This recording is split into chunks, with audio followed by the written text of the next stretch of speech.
रामायण में एक प्रसंग आता है कि बाली और सुग्रीव इन दोनों के बीच अनबन होती है और लड़ाई होती है। तो बाली सुग्रीव को मारकर भगा देता है और उसके राज्य और सुग्रीव की पत्नी पर कब्जा कर लेता है।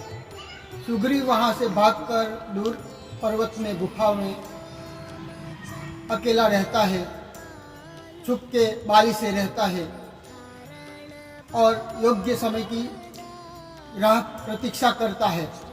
और एक समय ऐसा आता है कि हनुमान जी की कृपा से उसको राम से सहयोग होता है, राम से भेंट होती है।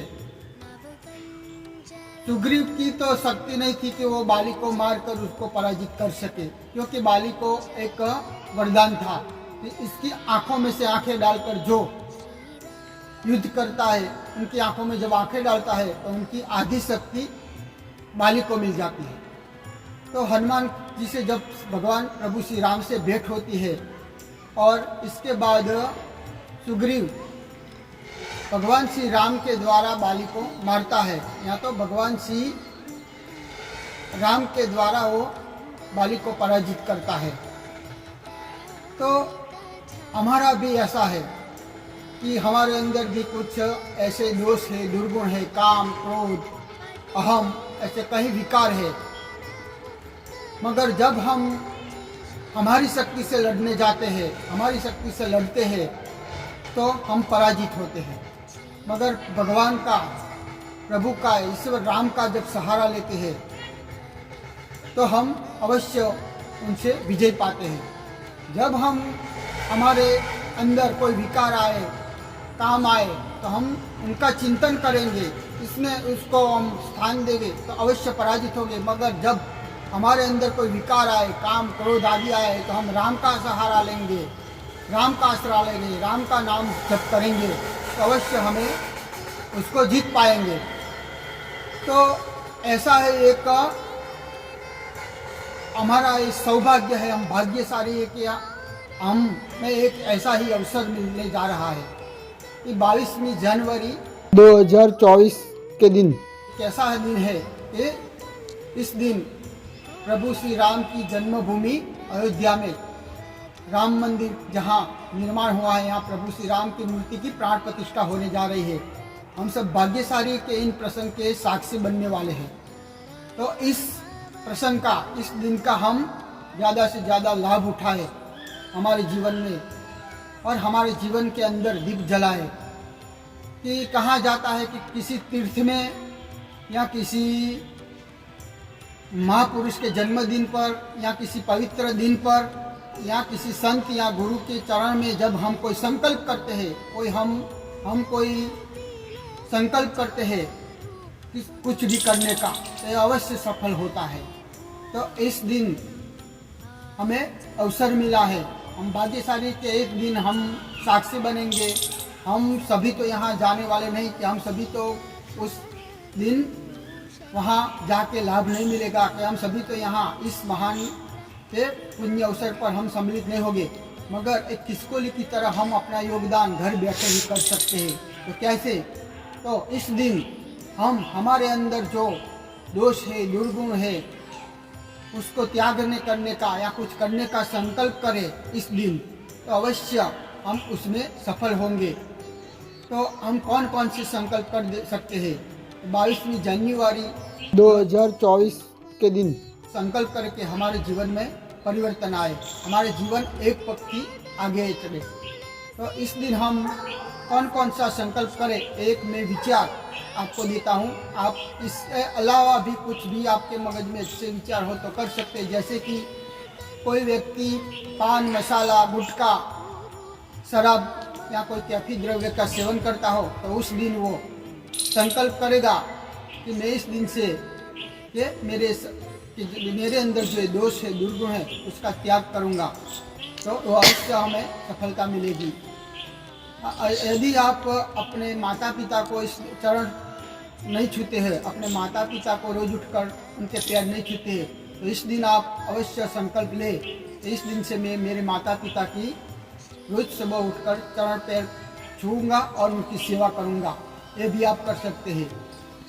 इसके अलावा आप यह भी संकल्प ले सकते हैं कि मेरे रोज़ सुबह उठकर मेरे गांव में जो मंदिर है, कोई भी देवता या राम का, तो रोज़ सुबह उठकर मैं प्रभु श्री राम का दर्शन करने के लिए जाऊंगा।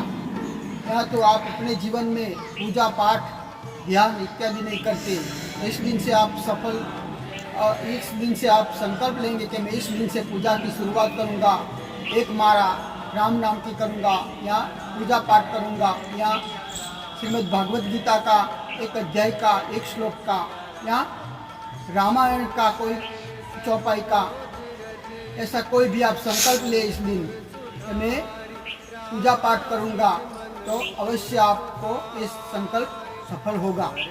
इसके अलावा कि आप किसी अच्छी पुस्तक, धार्मिक पुस्तक, रामायण है या तो श्रीमद् भागवत गीता है या तो राम रक्षा स्तोत्र है आदि रोज पढ़ने का भी संकल्प करें। रोज 1-2 पन्ने पढ़ने का संकल्प करें, इससे आपके जीवन में आमूल परिवर्तन होगा। इसके अलावा आप समाज के लिए, देश के लिए या राष्ट्र के लिए भी कुछ करने का संकल्प ले सकते हैं। या तो हमारे देश में जो पछात लोग हैं, जो गरीब बच्चे हैं जिनके शिक्षण नहीं मिलता, उनको हम सेवा देके पढ़ाने का संकल्प, हमें यदि शक्ति है पढ़ाने की तो हम उनको पढ़ाने का भी यदि संकल्प करेंगे तो अवश्य प्रभु राम प्रसन्न होंगे।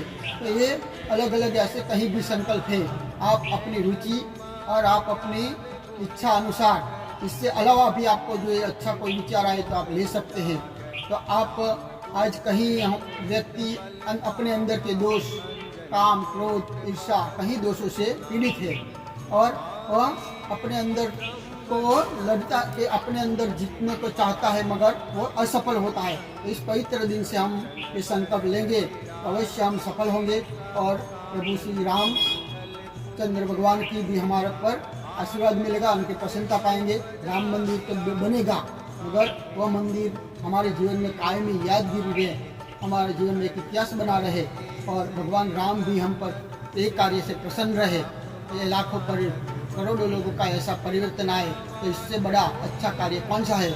तो मेरी दरेक भाइयों से विनती है कि इस दिन आप ऐसा कोई एक संकल्प लें कि आपके व्यक्तिगत जीवन में या समाज में या राष्ट्र में अवश्य इस संकल्प से कुछ परिवर्तन आए, कि आपके व्यक्तिगत जीवन में इसका लाभ हो या राष्ट्र में कि समाज में, तो अवश्य प्रभु श्री राम प्रसन्न होंगे। तो आप सबके जीवन में मैंने तो मेरा संकल्प सोच लिया, तो आप भी इस दिन से आप अपना संकल्प सोच के रखें। इस दिन आप संकल्प लें और आपको जो हो सके तो कमेंट करके भी मुझे भी बताएं, तो अवश्य मुझे मेरा वीडियो बनाने की सार्थक मानूंगा और प्रभु श्री राम की प्रसन्नता हम सब पर बनी रहे।